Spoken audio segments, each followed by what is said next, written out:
Good evening, ladies and gentlemen. Thank you for tuning in to the Free Thought Forum, brought to you by the friendly folks at Pennsylvania Non-Believers.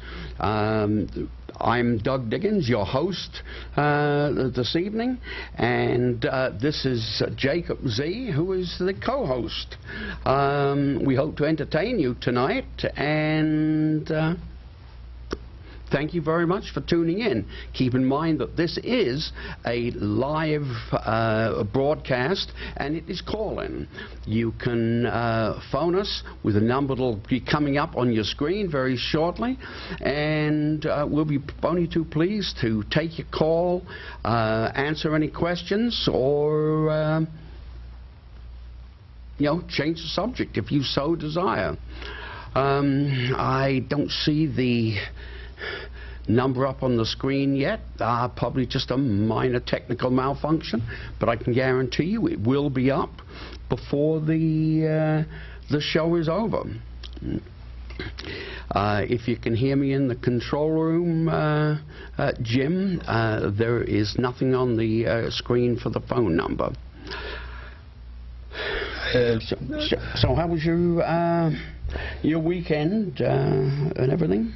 What's that? Sorry. I said, how was your weekend? Pretty busy doing stuff around. We had quite a few tables over the last couple of weeks, and we had Anvil and Lancaster Pride. I didn't get out to Lancaster Pride, unfortunately. There was also Jubilee Day. We definitely have a packed summer schedule, which if you check out our website, panonbelievers.org, we have all our table information and schedule listed there. But just got engaged the public. Obviously, we got into quite a few heated discussions. I think it was actually last week at Anvil. Mm-hmm. Of course, it was a lot of the same arguments we get quite a bit. For example, people asking, well, where did everything come from? And I have to keep saying, well, this is one of the still a growing field of science. There's still a lot we don't know about the origins of the universe. And in fact, like when you say, what happened before the Big Bang? Well, actually, that question may be a nonsensical question when you consider that time and space are together.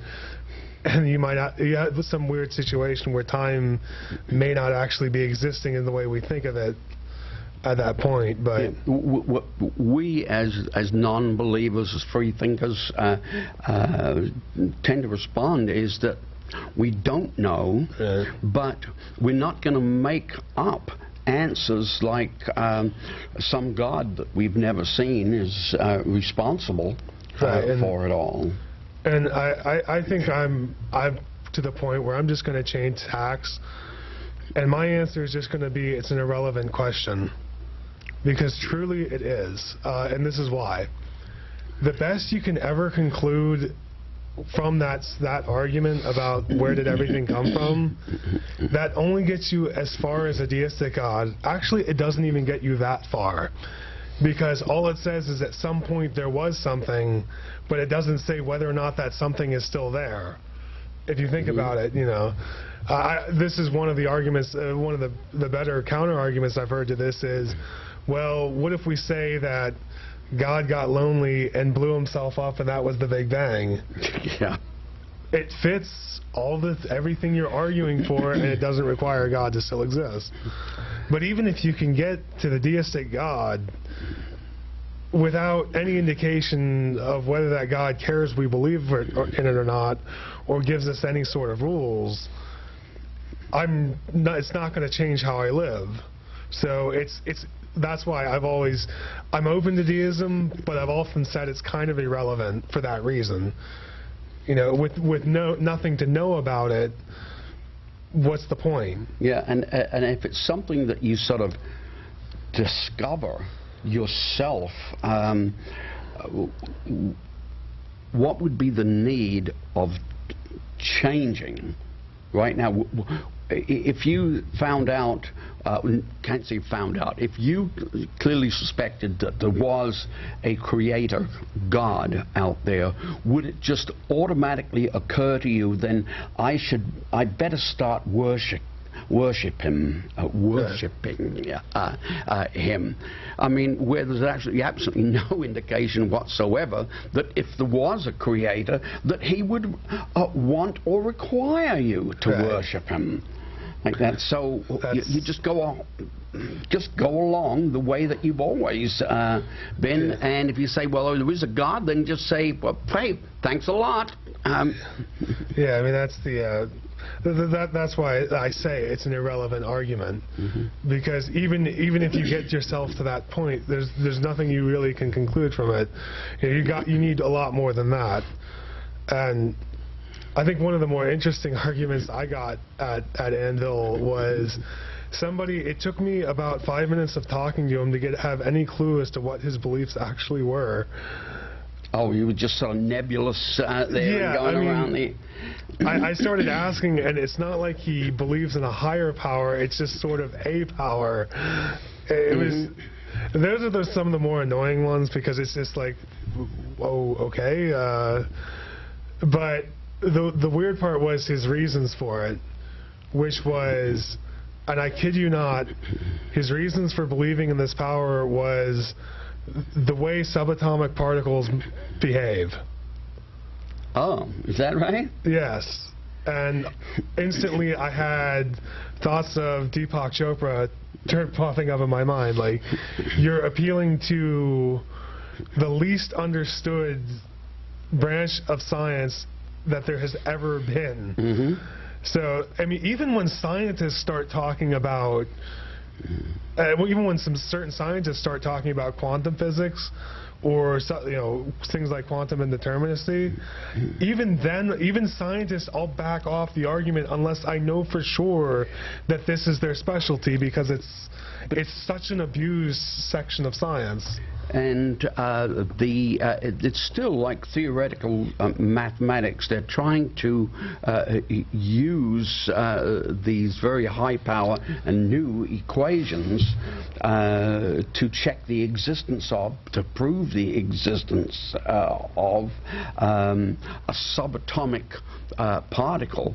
I mean, no one has ever looked in a microscope and seen one of these subatomic particles. Right. But we can see by reactions of other particles that it makes sense for these to exist. And I remember Lawrence Krauss in a speech a while ago. He was talking about some of the things they've discovered in the Large Hadron Collider, and how still the Large Hadron Collider is not significant for some of the analysis they'd really like to do. When you're talking about to do some of this analysis of what goes on at the subatomic level, you have to smack particles together at the speed of light to figure it out. That's how complicated this is. So I think to appeal to that as some sort of power is just, I just find it just a bit intellectually dishonest and jumping to conclusions when even the people at the forefront of science still don't know what's going on there exactly, or at least like the area of science has been there so well. Actually, it's only been there for a very short amount of time. They really haven't had the chance to go through and actually do thorough investigations on every piece they have. Now, probably, and of course, what table event would be complete without hearing the moral argument about a half a dozen times? Where do you get your morals from? And sometimes it depends on how it's presented, because I could actually hear the moral argument 6 times and hear it presented 6 different ways. There's some people who will approach it like as if to say, well, if your morality isn't absolute, it's meaningless, or There's a couple different ways. One I got was essentially saying, someone trying to tell me that if I agree with anything that the Bible says about morality, then I've gotten my entire moral code from the Bible, or I'm basing my morality on the Bible. And what's frustrating about that is that what they'll often do is say, well, the Bible says thou shalt not kill. If you agree with that, then you're basing your morality on the Bible. But they're saying, basically, though, that thou shalt not kill unless God tells you to. Right. Right. I mean, I try, when you do that, I think the best thing to do is point out all the existing law texts we do have prior to the Ten Commandments. And actually, I need to rephrase that, because I said what we have prior to the Ten Commandments. We don't actually have the Ten Commandments, if you think about it. The Ark of the Covenant only seems to exist in that story, whereas something like the Hammurabi text, we have a big archaeological slab showing it. Yep. And as someone pointed out, and unlike Moses, we can actually prove that Hammurabi existed. Yeah. Which, actually, it's plausible that Moses was not an actual person, because of all the different stories attributed to his life come from various parts of other stories. Yeah. To the point it just looks like a composite character. And where, even if he did exist, it's what we hear about him is nothing like what he would have been. In our control room, Jim, do we still have that picture we had of the Code of Hammurabi? I do not. Yeah, if it's still there, if we didn't delete it, you might just... okay. They said that it was deleted last week.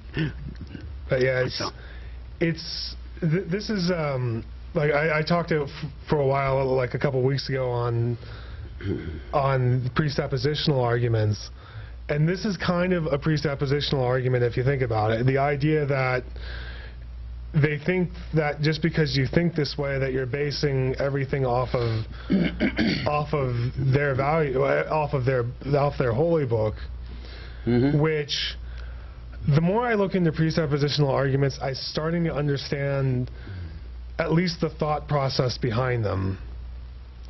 Because really what it is, in a people who are going with a Bible literalist view, and actually, I have to say, it seems like I'm seeing more and more people.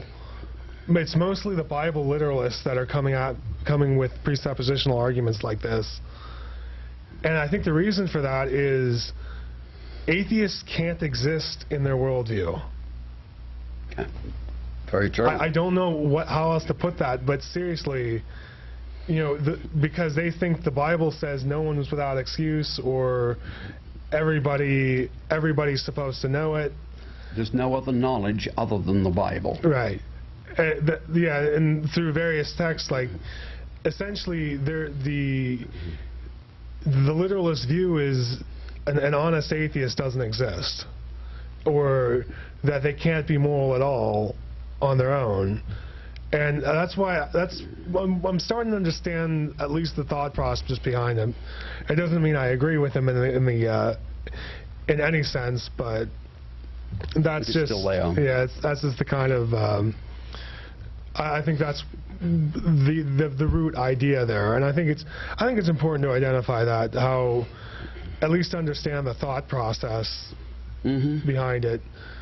And having been someone who grew up in a fundamentalist Christian household, I can empathize with it at least. My sympathies.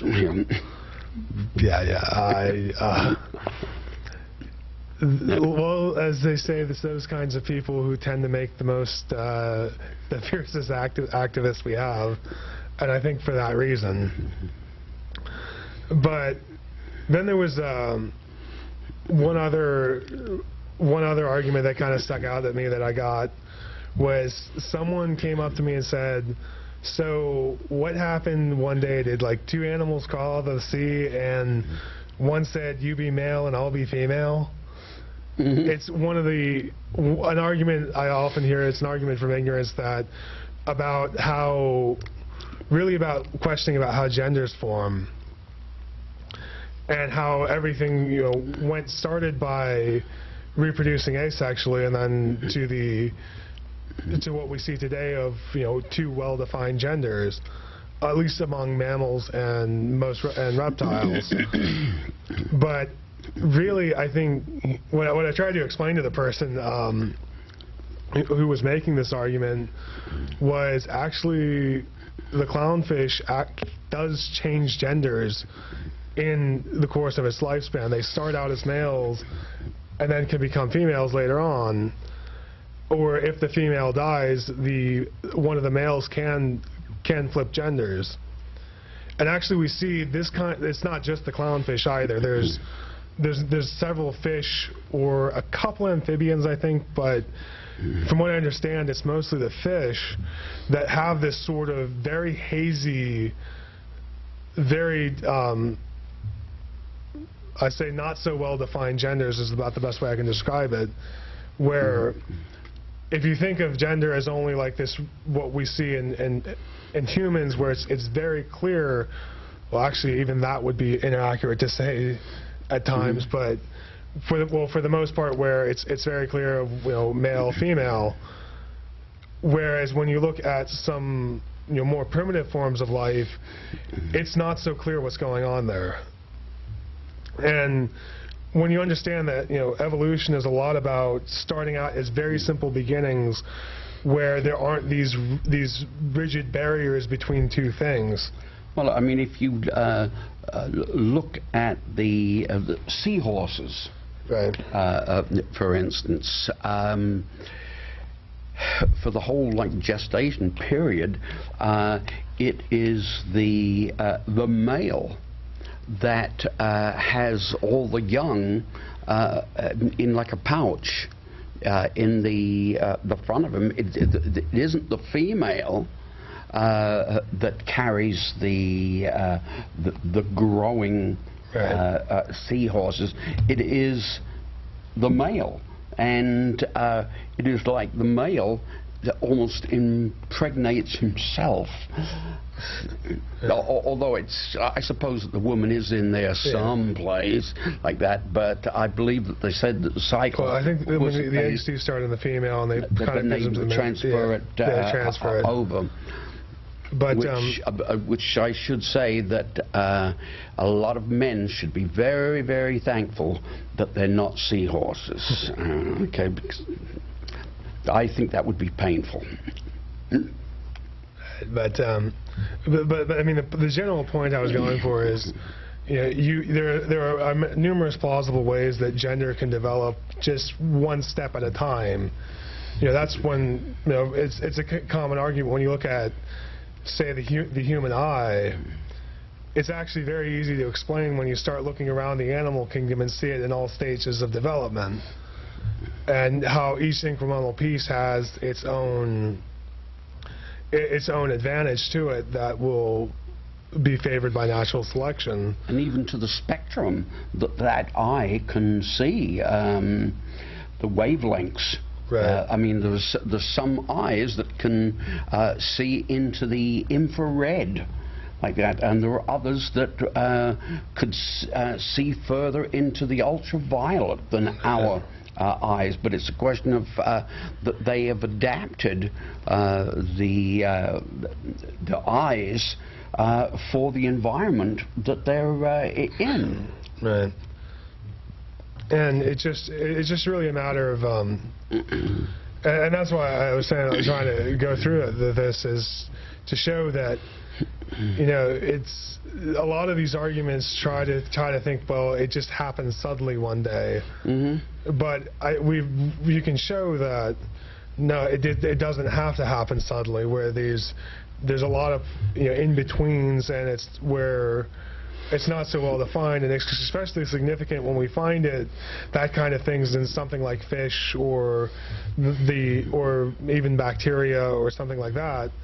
because that's where, you know, the simpler forms of life, where we'd expect to find sort of the leftovers of the earlier evolutionary cycle. But then again, why do we need to explain it? Why do Christians and religious people have a need to have a God that is responsible for it? I mean, why the rejection of evolution? You know, we don't need to have God is the answer for everything. We can just say, okay, it is. Right, and that's such explanations have only ever impeded science, which is why, like, you know, you go back to the first cause argument. You know, what came before the Big Bang? You know, the big chicken. Assuming a supernatural explanation has never improved our understanding of anything. So it's really, there really doesn't seem to be any need to do so now. I think it's, and of course it's always annoying to get asked questions that are just aimed to try to say, well, I got you there, when really, no, you haven't.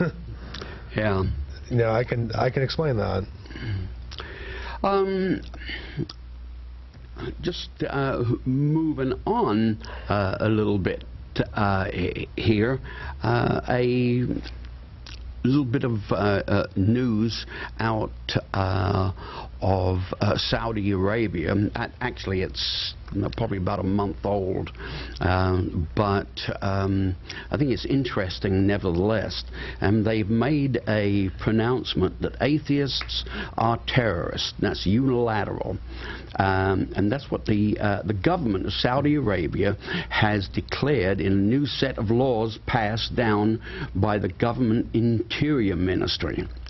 The new laws were announced by the Interior Ministry with the approval of the royal family.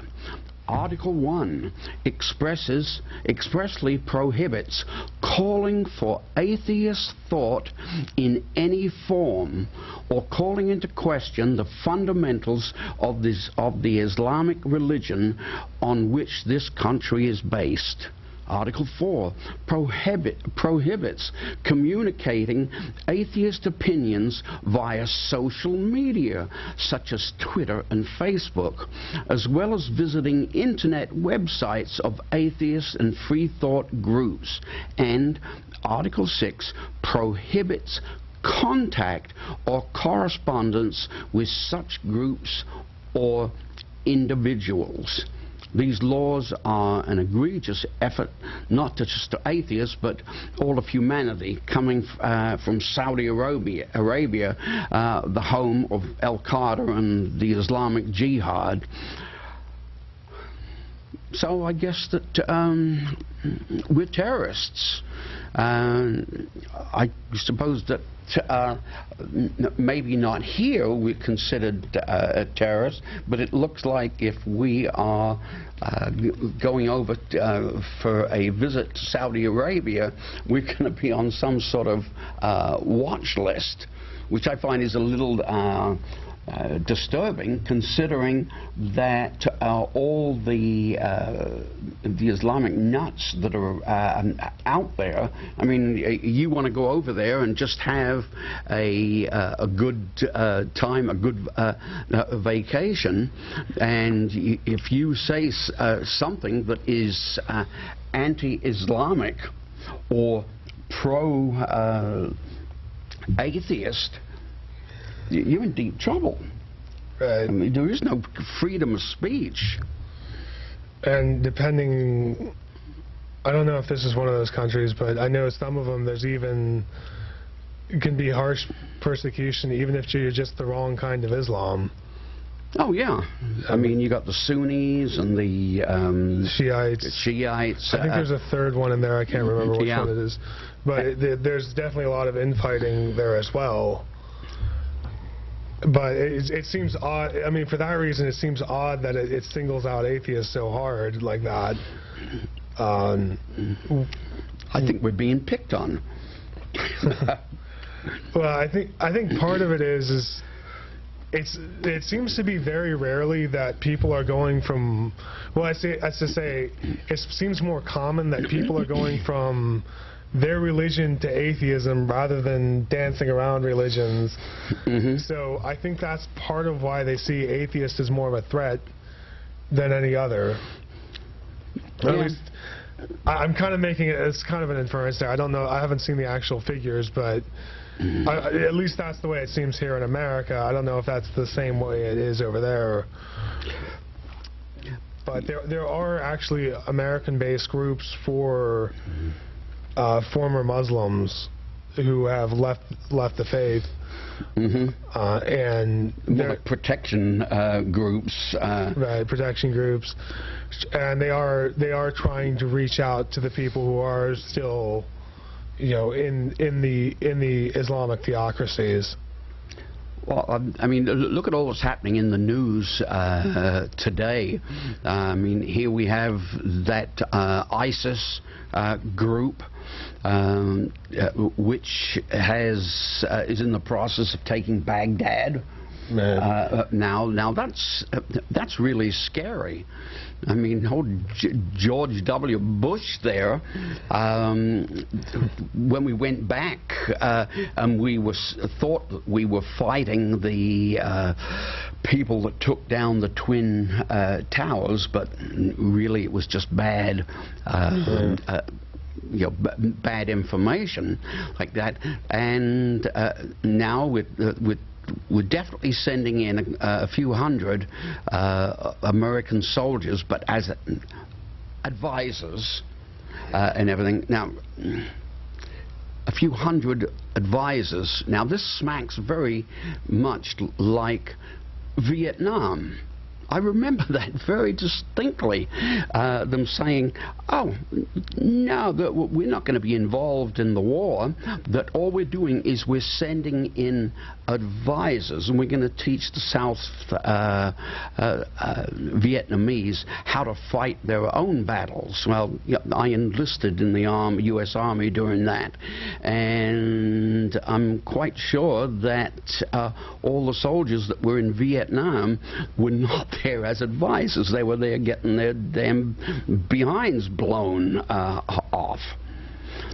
So, this current actions that we're having now, we're playing games over in the Middle East, and it should worry people what we're doing over there. I mean, okay, if we're going to go in and we're going to say we're just going to blast them all to hell, try to take back everything, that's one thing, but we always take the good guy approach now. I mean, it's not like when we blew up Nagasaki and Hiroshima, and there was, thousands, tens of thousands of innocent victims there, civilians there. Now we go out of our way to assure that we do not hurt non-combatants were at all possible. I mean, we're probably the most conscientious nation in the world as far as incurring no more collateral damage than is absolutely necessary. But when you've got people like the ISIS group that doesn't care whether or not that they die, they don't care whether or not if they get blown up. They've set their sights on getting rid of everything that is non-Islamic over in that area of the world. So we'd better keep our fingers crossed. Yeah, so anyway, that's all I got to say about the ISIS group. Of course, I will check to make sure there's no ISIS militiamen outside the studio when I leave from saying this. And I take back everything I said about me being an atheist, so... So I got one other question for you here. If we look on our money, our dollar bills, and all our paper money and everything else, we always say that our motto is, "In God we trust." Well, if we trust in God, then why do we have the largest stockpile of nuclear bombs and missiles in the world? Now, if you trusted in God, would you really need them? Why do we need soldiers with guns and the biggest army in the world? Why do the armed forces need drones, planes, submarines, and chemical weapons secretly stockpiled? Why do we need to spy on our own people? If we trust in God, not trust in God and Jesus, that they will destroy evil and make the whole earth just like the Garden of Eden very soon. People actually believe this, that Jesus is going to come back. Well, why not then just lay down our arms and submit to the will of God? For the meek shall inherit the earth. Because America does not trust in God, but it is imperative that they say that they do. Neither do Americans trust politicians. Americans do not trust atheists because they speak the truth and do not trust dogma. America trusts in guns, money, and pickup trucks. So if they are wrong about there being a God, they can still inherit the earth anyway with firepower. God bless America. I don't think so. Atheists, in good we trust, not in God. Please try to be good today. Yeah. That's just my point of view. Well, at least it was not your longest rant ever, but... No, a rant is good every once in a while. Yeah, definitely. And the U.S. military budget, I think, is around, last I checked, somewhere around 47% of the world budget. Not even... I don't think even Russia breaks 10%. Yeah. It's ridiculous. I mean, we could cut our budget down to 25% of what it is and still be the largest spender.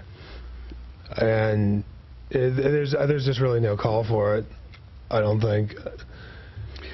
It is too bad that we don't use the money that we spend on defense to better the welfare of other people in our own country.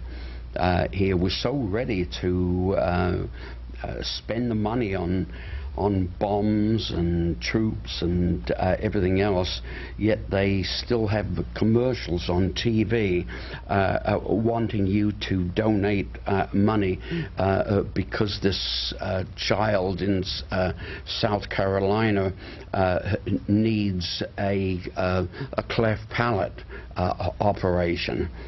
What are you asking money from your taxpayers for? Why shouldn't you be taking the money from your national defense that we don't seem to be fighting any war really right now, and put it toward the medical? I'm sorry, I get blown away when I see the total waste of money that the U.S. does. I mean, they talk about our budget and our deficit, and it's inconceivable that that with trillions and trillions of dollars in the hole from spending money that we don't have.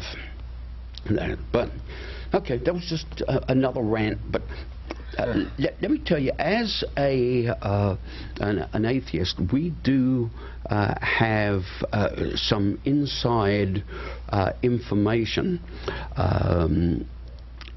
from the stock market. I know you consider it insider trading and everything, but we've heard rumors of a number of mergers that are going to be coming up during the 2014 year, and that investment opportunities really abound. The first companies that were going to merge, we heard, was Polygram Records, Warner Brothers, and Zesta Crackers will join forces and become Polywana Cracker. Okay. So, you know, you can look for that merger. 3M will merger with Goodyear and become good. Zippo Manufacturing, Audi Motors, Dofasco and Dakota Mining will merge and become Zip Audi Doodah. FedEx is expected to join with its competitors UPS and become Fed Up. Fairchild Electronics and Honeywell Computers will become Farewell Honeychild. Knott's Berry Farm and the National Organization of Women will become Not Now. And finally, Victoria's Secret and Smith & Wesson will merge under the new name of Titty Titty Bang Bang. And finally, Hale Business Systems, Mary Kay Cosmetics, Fuller Brush Company, and W.R. Grace will become Hail Mary Fuller Grace. I'm sorry, I should be ashamed of that one. Okay, none of these mergers are for real like that, but we have to lighten it up just a little bit here. And that was... Would you blame me for editing that out of the YouTube section? You know, when I put it up on YouTube, when I put this up on YouTube, I will probably edit that out. I have that power, you know. He has the power. I mean, I'm all for free speech, but I draw the line at stupid puns. Well, if you want to hear some maybe a better pun, did you know the character in the Bible of like the man who got Jesus off the cross, Joseph of Arimathea? Mm-hmm. His last name is actually an Aramaic pun. What? Yeah, the era prefix is in Aramaic means best. Mm-hmm. It's usually a prefix to several towns. And Mathai can mean teacher or disciple. And then if you look at the way the rest of the word constructed, Arimathea actually means best discipleville Judea. I'm not kidding. Yeah. Like linguists have actually shown this. So is it just any coincidence that the man who got the body off the cross was from best discipleville Judea?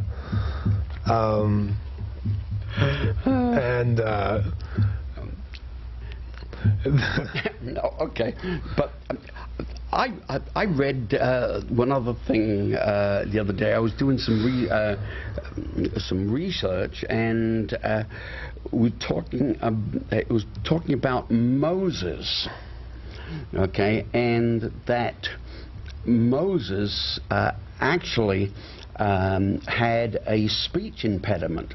Supposedly for real, right. And he would get, I can't remember the guy's name, but someone else to read the difficult pronunciations of some of the biblical work. But he referred to himself as having uncircumcised lips. And all I could think of was, oh, ouch. You know, I would gladly, keep that that malady rather than having circumcised lips. I'll tell you. It's,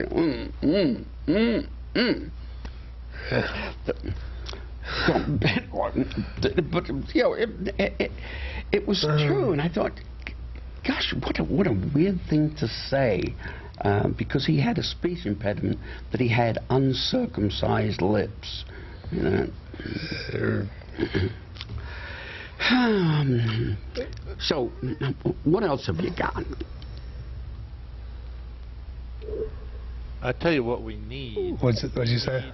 We need a button. I said, what else do we have?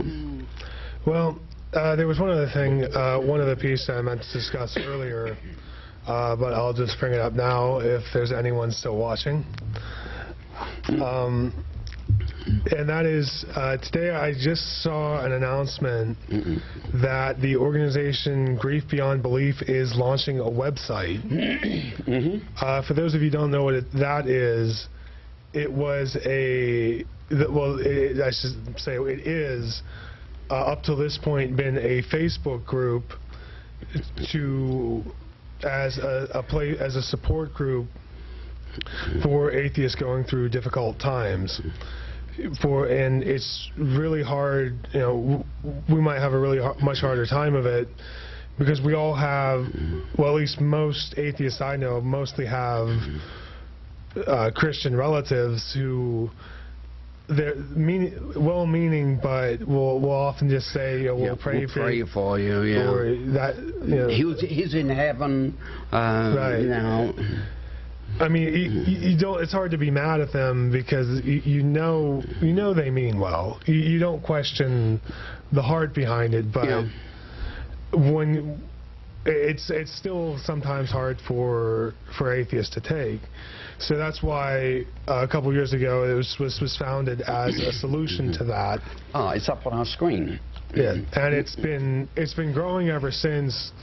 And they've just launched a website that will be able to better service this need, and what it will do.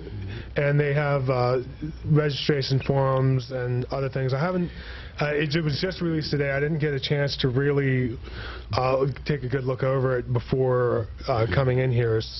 But if you are a non-believer going through a difficult time, this should definitely be something you should look into as a resource. Again, that's griefbeyondbelief.org. And then there's another resource that could go along well with that, and that is called the Secular Therapist Project. This was sort of an idea that went along with, I don't know if you've heard of the Clergy Project, but this was kind of something an idea that kind of spawned out of that is to, not necessarily, I mean, this isn't about, you know, clergy, not about the therapists who are atheists, but this is for helping people find therapists who are committed to using purely secular treatments. When purely secular approach that are tried and proven, because people in certain areas have had a hard time actually finding therapists who don't try to bring them back to God in the process. That's actually has been something that has been known to happen. So that's why they're putting together the Therapist Project. And the other reason for it too is actually in some places, like especially in the Bible Belt, they actually, if you advertise as a secular therapist, it can be a lot harder for you to get work. You know, like courts won't refer to you anymore, churches won't refer to you anymore. It can be a difficult thing to to do. So this is really an arrangement for people on both sides, both the therapist and the person who's in need of a therapist. So these, I was just bringing these. I just thought I'd mention that because it does go along pretty well with Grief Beyond Belief, where Grief Beyond Belief is just as an online community. You can just go to talk to just other people, where the Secular Therapist Project is really about helping you find a therapist, helping you find a professional, and the better resources for that. And I think this is two things definitely worthy of supporting. I think there's some things that are definitely needed. A few years back, we had a psychiatrist that was a member of Pennsylvania Non-Believers. He came to meetings and everything.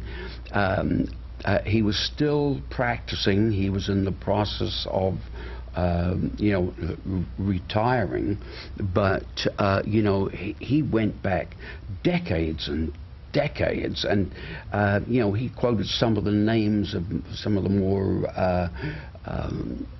influential people that he had worked with and people that had wrote letters, and I thought, well, gee, what a wonderful opportunity to ask him to come on our show here so we could interview him.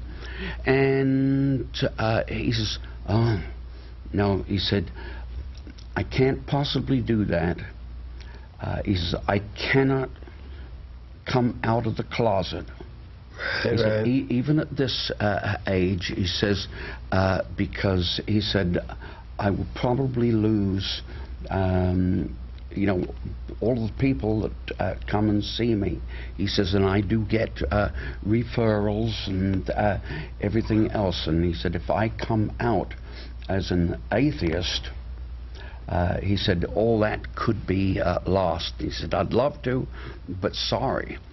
And all I could think of is, well, if I needed the advice of a psychiatrist, the very last thing that I would want when I walked in there is to have a psychiatrist say something to me like, have you tried prayer? Right. I just want to slap him aside the head and leave. But by the same token, I doubt that anyone that is of religious nature, that's a psychiatrist, that would want to talk to you in a non-religious fashion. So I think that this is a great idea here. We've actually got some professional people that are out of the closet where people can go for help. Right.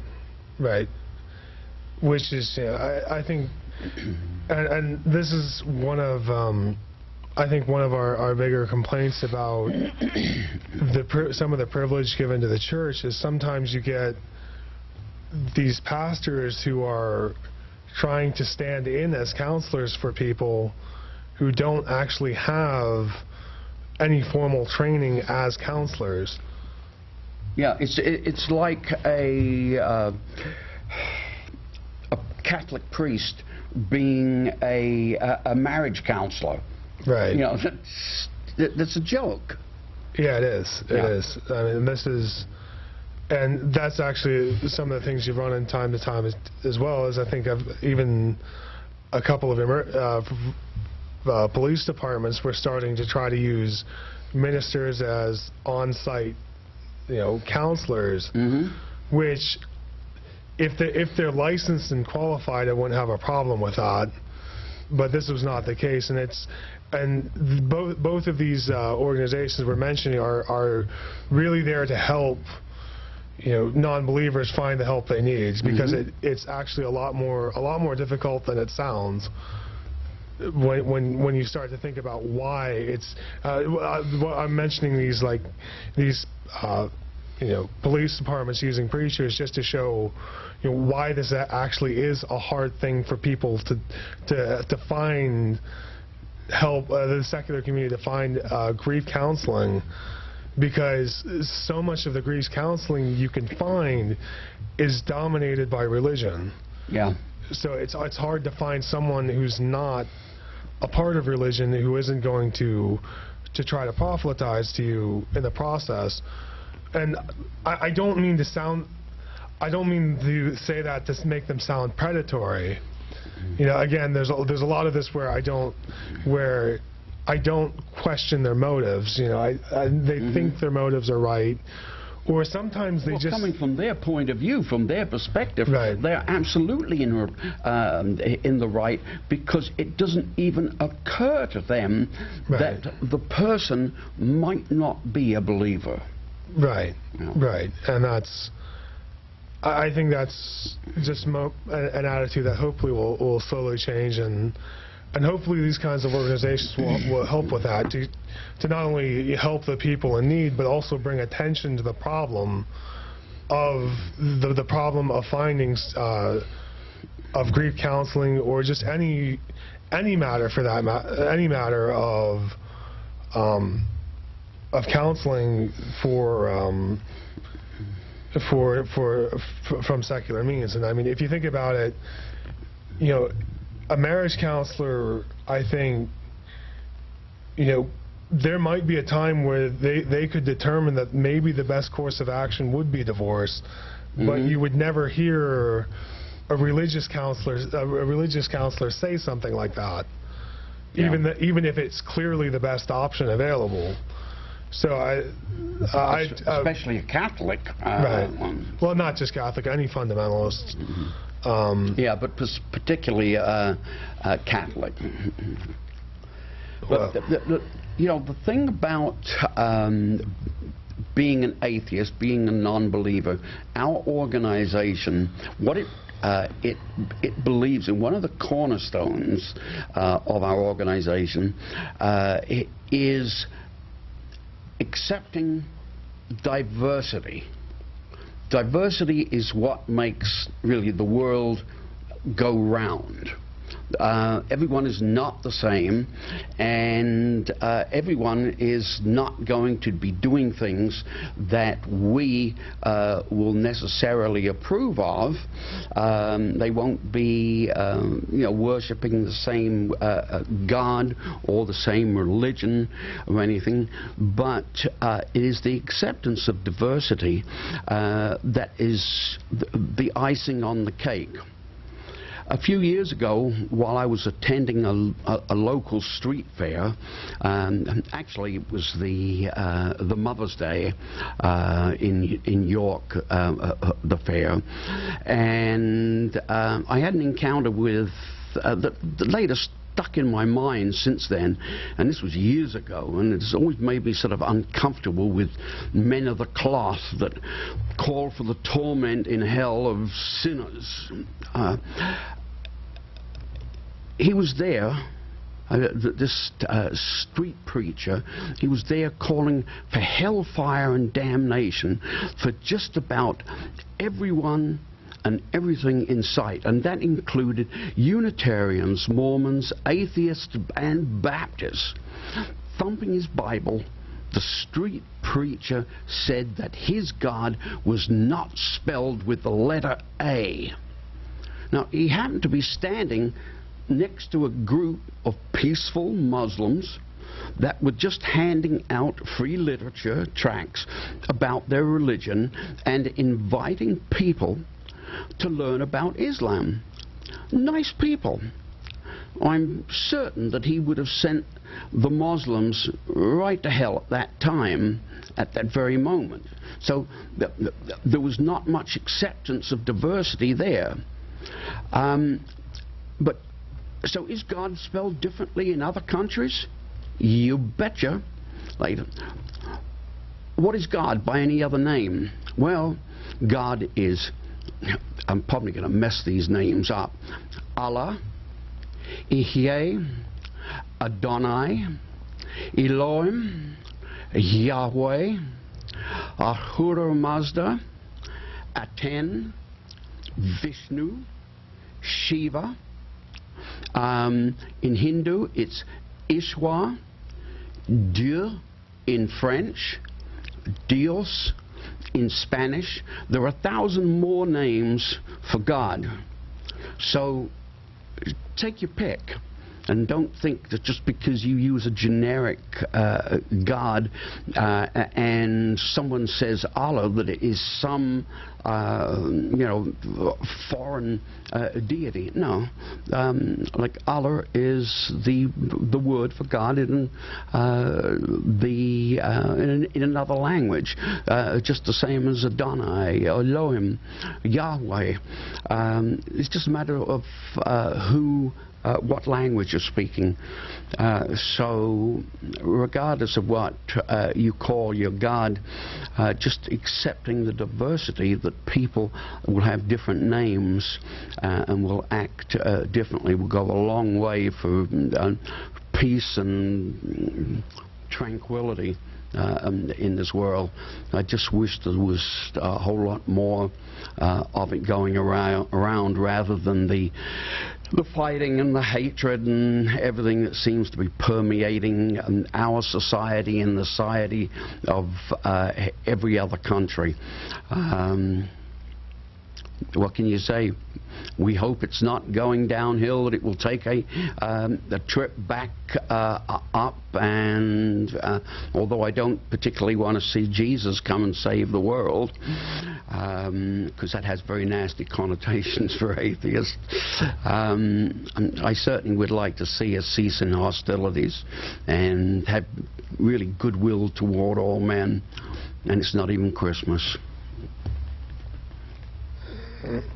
And it's interesting you say that, because in the ancient pagan world, they actually did believe everybody was, well, at least in some versions of paganism, they believed everyone was praying to the same God, or gods, I should say. And I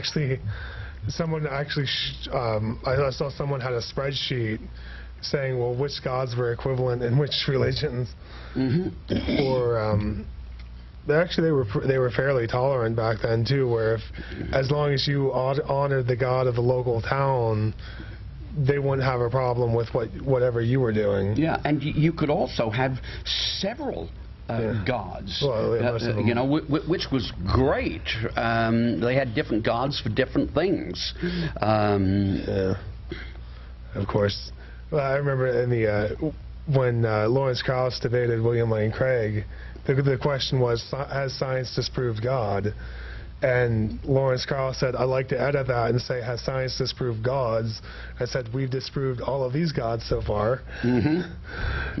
And so that's one of the, and even someone speculated if it hadn't been for the fall of the Roman Empire, America's religion might be a weird hybrid of paganism and local Native American religion.